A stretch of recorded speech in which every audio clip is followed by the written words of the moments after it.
नमस्कार विद्यार्थियों और मेरे देश के नौजवानों, आप रोज़ क्लास लेते रहें और आगे बढ़ते रहें। तो पिछली कक्षा में क्या पढ़ लिया था आपने? याद है सभी को? किसी को सीएनजी में किसी प्रकार की दिक्कत नहीं आई होगी, ठीक है। अब आगे देखते हैं, आगे चलता है। हाँ, एक की विशेष हम सूचना आपको दे रहे हैं। हमारा जैसे मान लीजिए रोज़ टेस्ट चल रहा है, ठीक है। कहने का मतलब 4 या 5 क्लास बाद में टेस्ट चलता है, ठीक है। तो उन विद्यार्थी जिनको टेस्ट यानी भेजा जाता है, जिनको कॉपी भेजी जाती है मोबाइल व्हाट्सएप के द्वारा, तो उनके लगभग जैसे मान लीजिए आप भी इस प्रकार भेज सकते हैं। अगर मान लीजिए आप भी भेजना चाहते हैं, अपना मूल्यांकन करना चाहते हैं या अपनी कॉपी हैं सर से चेक करवाना चाहते हैं, तो आपको क्या करना पड़ेगा, जो लाइन में यहाँ पर 3 नंबर आएंगे, उनमें से आपकी एक नंबर है, किसी पर आपको व्हाट्सएप करना होगा। वहाँ पर आपको कॉपी चेक होगी, आपको तुरंत बता दिया जाएगा कि आपके इतने नंबर आ रहे हैं, ठीक है। तो आज की जो कक्षा होगी, इस कक्षा में हम पढ़ेंगे पॉलीमर। क्या पढ़ेंगे? पॉलीमर। पॉलीमर को यहाँ पर इसके बाद में इसकी इंग्लिश की क्या हो जाएगी, यहाँ पर पॉलीमर, ठीक है। और यहाँ पर हिंदी में कहते हैं इसे, क्या कहते हैं हम?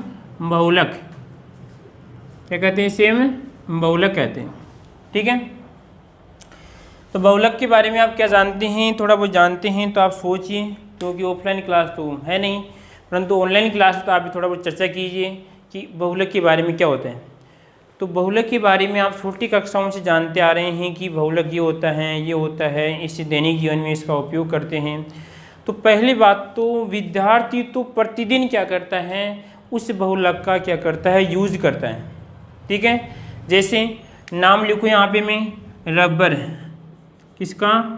रबर है, आपकी क्या होती है? बहुलक होता है। इसी प्रकार जैसे आप क्या करते हैं, जिस बैग का यूज करते हैं, वो भी एक तरह के आपका बहुलक से बना हुआ होता है। आई बात समझ में? जैसे आपके अधिकतर प्लास्टिक हैं, वो किस में आती है? आपकी बहुलक में आती है। तो उस बहुलक की हम क्या करेंगे, आज चर्चा करेंगे।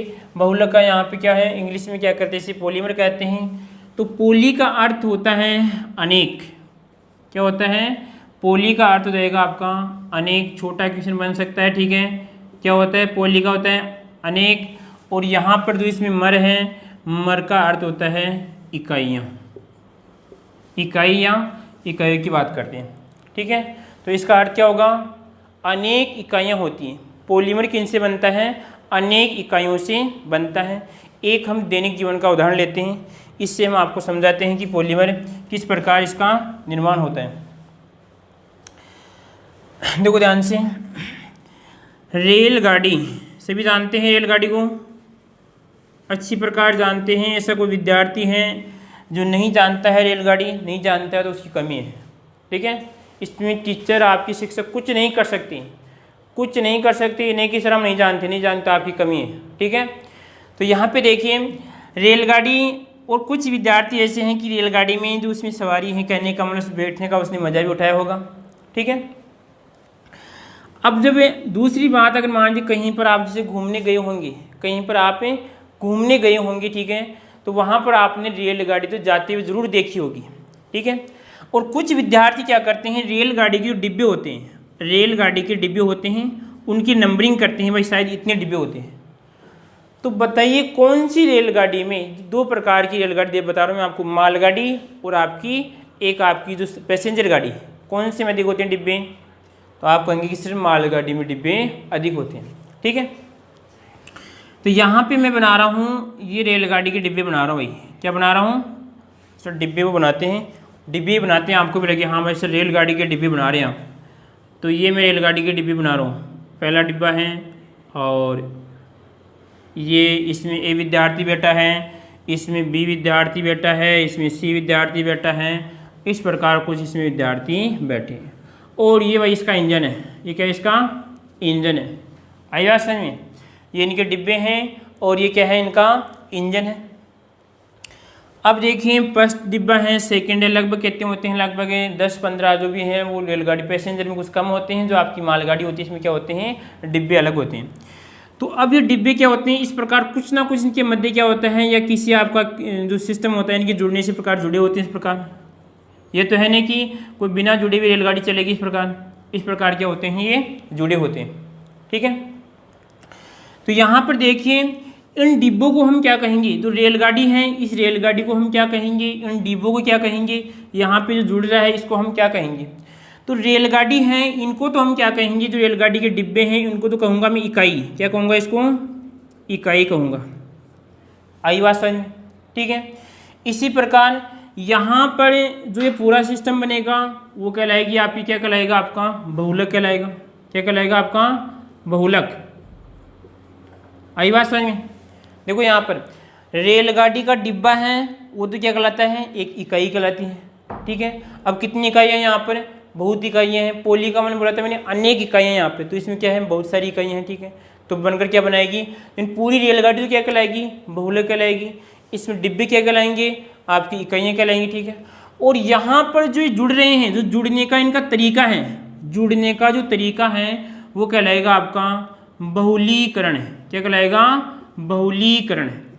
आई बात समझ में। फिर देखिए वापस, नहीं समझ में आया होगा, ध्यान से बैठी, कमर सीधी करके बैठ जाइए, क्योंकि ज्ञान प्राप्त करने का एक तरीका ये भी है कि कमर सीधी होगी तो आपको ज्ञान कुछ अच्छा प्राप्त होगा। ठीक है, रेलगाड़ी के डिब्बों को तो क्या माना मैंने, इकाई मान लिया। ठीक है, और यहाँ पर ये इकाइयाँ जुड़ जुड़ कर क्या करती हैं, बहुलक का निर्माण करती है। यानी इस रेलगाड़ी को क्या मान लिया मैंने, बहुलक मान लिया। इनके जो जुड़ने का तरीका है, जो ये जुड़ रहे हैं इस प्रकार ये जोड़ने का काम कर रहे हैं, या जुड़ने का जो सिस्टम वो कहलाता है इनका बहुलीकरण कहलाता है। आई बात समझ में। तो इसकी परिभाषा बनाई इसमें, निम्न अणुभार वाली यौगिक आपस में जुड़कर उच्च अणुभार वाली यौगिक बनाते हैं, उन्हें हम क्या कहते हैं, बहुलकें कहते हैं। देखो परिभाषा लिख रहा हूं यहाँ पे, निम्न अणुभार वाले यौगिक मिलकर उच्च अणुभार वाले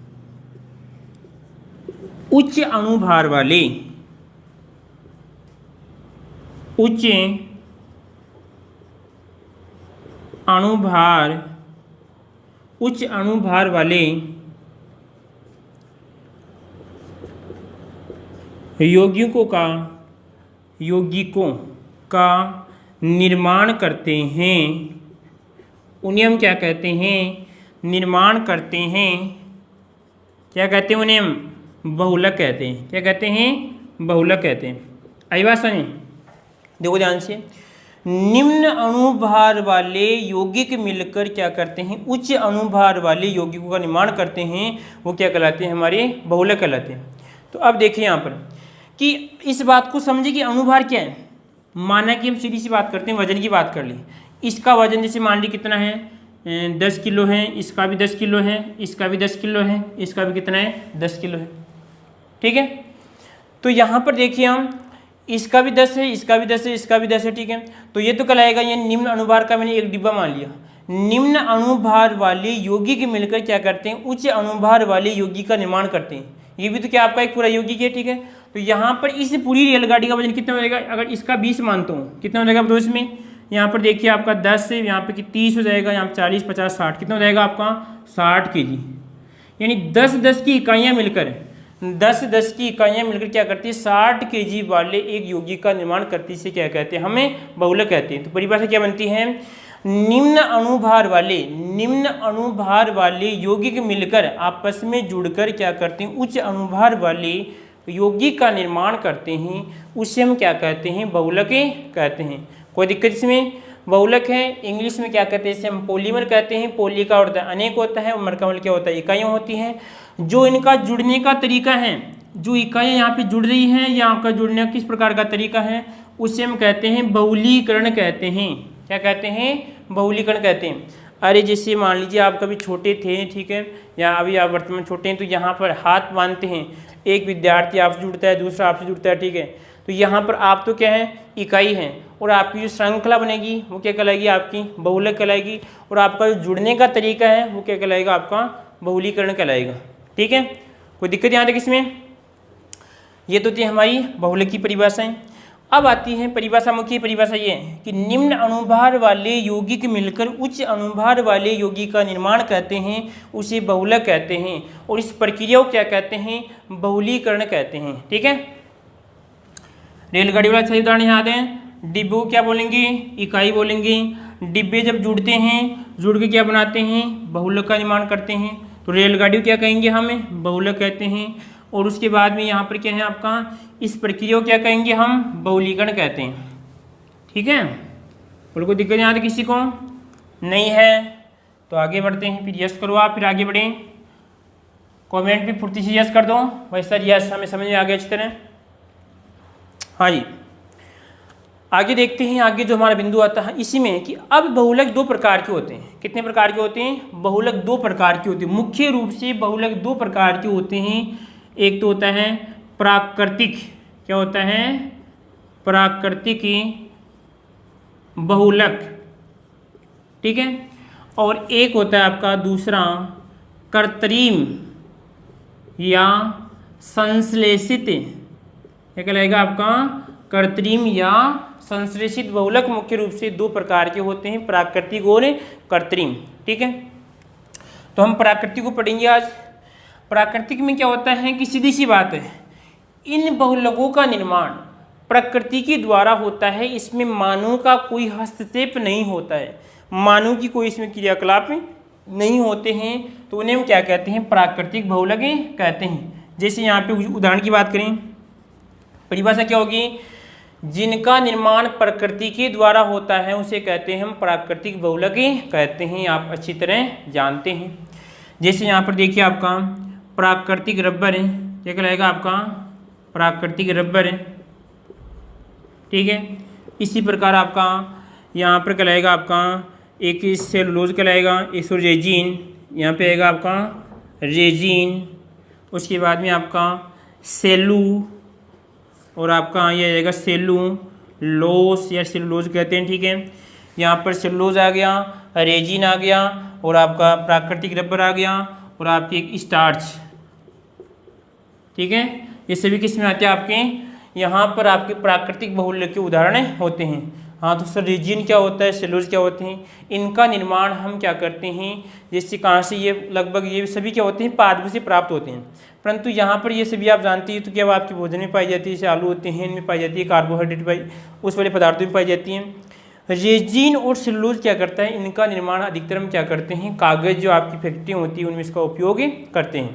ठीक है, ये तो क्या रहेंगे, इनके उदाहरण रहेंगे। ठीक है, अब हम देखेंगे आज इस प्राकृतिक रबर को देखेंगे। किसको देखेंगे, अकॉर्डिंग टू सिलेबस के अनुसार हम क्या करेंगे, प्राकृतिक रबर का विश्लेषण करेंगे, इसका हम यहाँ पर अध्ययन करेंगे।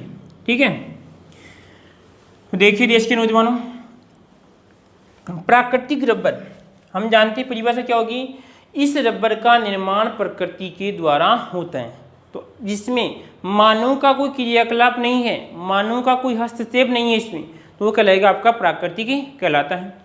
तो देखिए इसमें एक पादप होता है, उस पादप का नाम यहाँ पर नहीं लेना चाहेंगे। ठीक है, यहाँ पर है उस पादप से क्या होता है, जैसे मान लीजिए आपका ये पादप। ठीक है, इस पादप की यहाँ पे क्या करते हैं, इस साल को यहाँ से हटाते हैं, क्या करते हैं, इस साल को यहाँ से हटाते हैं। हटाने पे क्या होता है, इस पादप से क्या होता है, एक जैसे आपकी दूध होता है उस प्रकार का एक पदार्थ निकालता है। ठीक है, उसे हम क्या कहते हैं, उससे जिस पदार्थ निकला इस पदार्थ को हम क्या कहते हैं, लेटेक्स।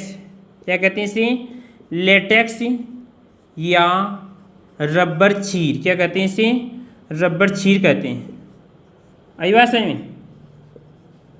यहाँ पे हमारा दूध होता है, दूध की तरह क्या होता है, चिपचिपा यहाँ पे द्रव निकलता है, उस द्रव को हम क्या कहते हैं, लेटेक्स या रबर क्षीर कहते हैं। छोटा किससे बनता है कि यहाँ पे प्राकृतिक रबर कहने का मतलब किस पादप या जिस पादप से प्राप्त होता है, जिस द्रव से बनता है, उस द्रव का नाम क्या है, तो यहाँ पर कहलाएगा आपका लेटेक्स या उसे हम रबर क्षीर कहते हैं। यहाँ पे क्या करते हैं, जैसे आप देखते होंगे आपके मोबाइल उसमें देखें, इस प्रकार आपका ये पादप है। ठीक है, इसमें क्या करेगा, नौजवान यहाँ पे आएगा उसने क्या किया, इस पर काट लगाया। काट अधिक गहरा नहीं लगाएगा, केवल जो पादप की ऊपर वाली छाल है, ये जो ऊपर वाली छाल, इसको यहाँ से हटा देगा। हटा दिया, ठीक है। हटाने के बाद में क्या करेगा, यहाँ पर एक इस प्रकार का कोई भी पात्र यहाँ पे इसके लटका देगा। आई बात समझ में?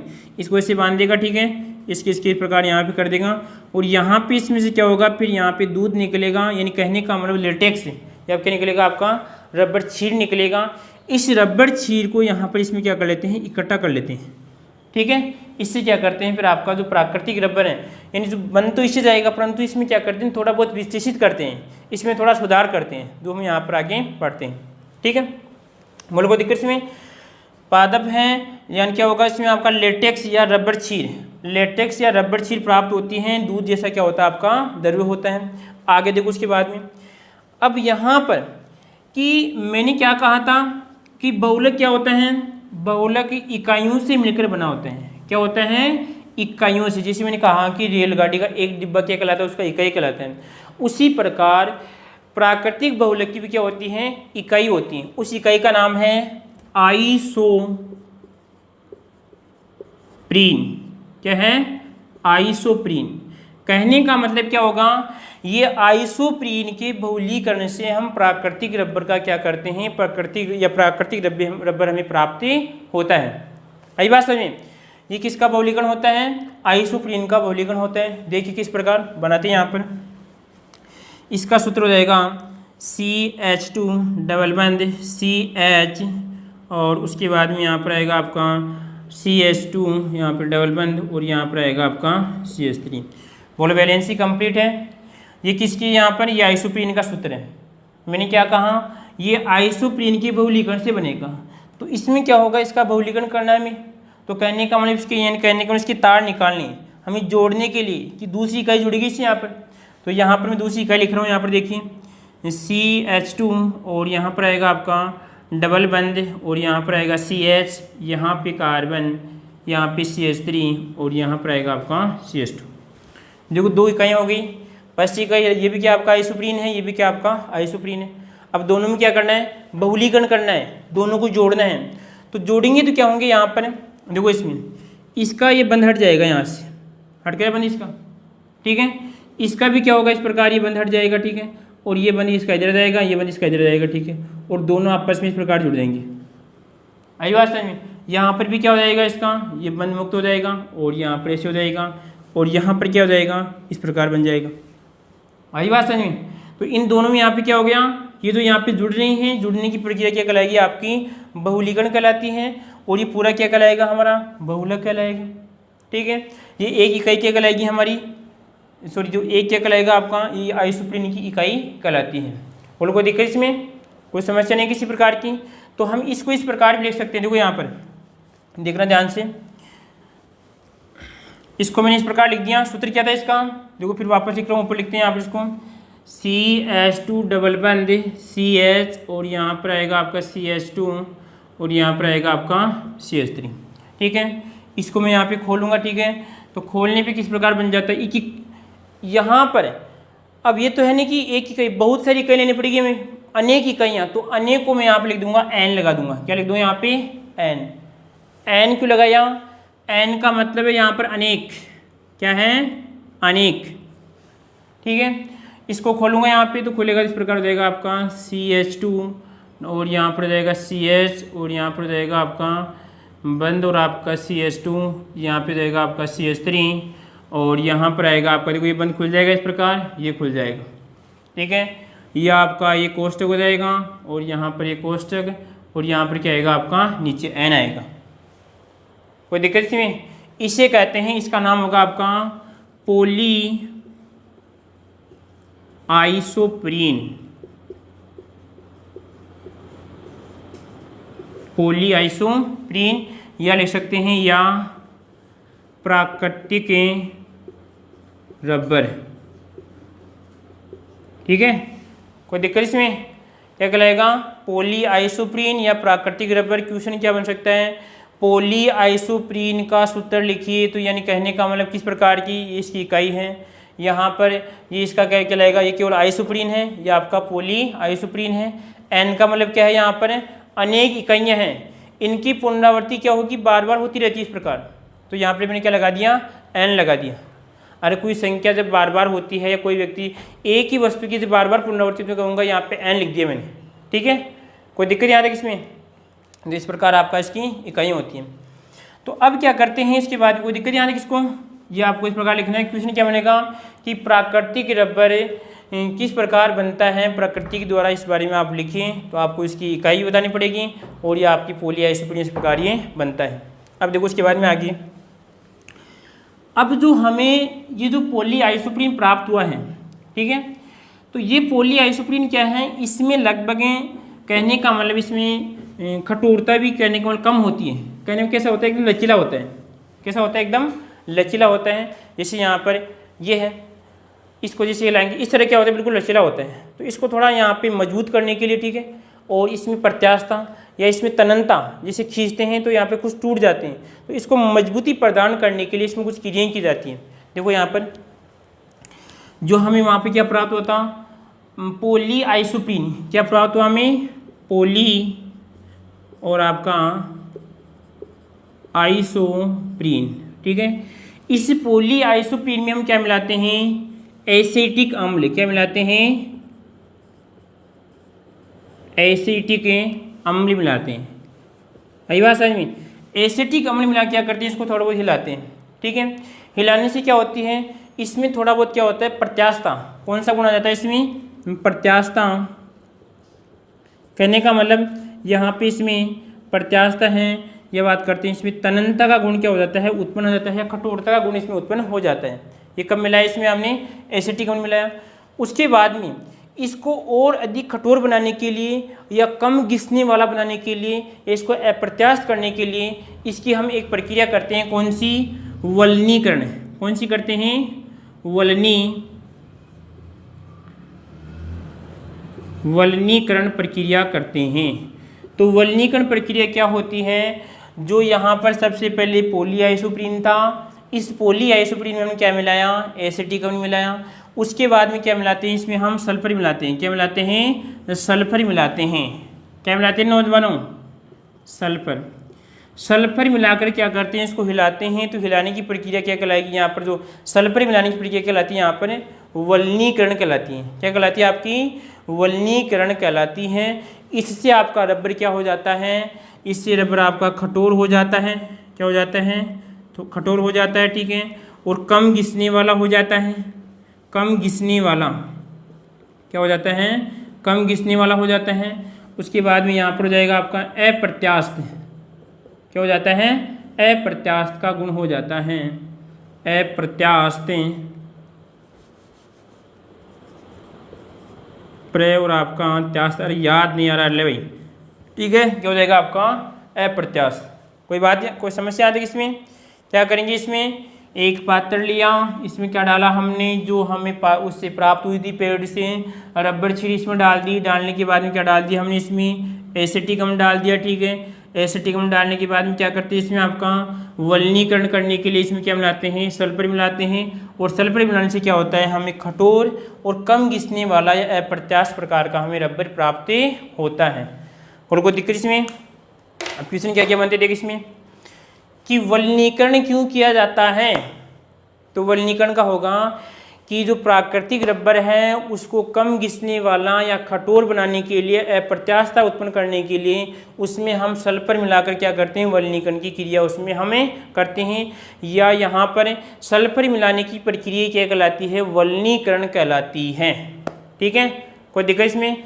इस प्रकार आपसे क्रम भी पूछ सकता है कि जो आपका पोली आइसोप्रीन है, फिर एसिटिक अम्ल है, उसमें क्या क्या वलनीकरण करते हैं। इससे क्या होता है, आपका कम घिसने वाला और मजबूत रबर हमें प्राप्त होता है। और कोई दिक्कत यहाँ किसी को, इसमें कोई समस्या नहीं होगी किसी को। ये था हमारा क्या था, प्राकृतिक रबर था, ठीक है। आगे वाली जो कक्षा होगी उसमें पढ़ेंगे हम आपके जो कृत्रिम बहुलक हैं उनके बारे में हमें पढ़ेंगे, ठीक है।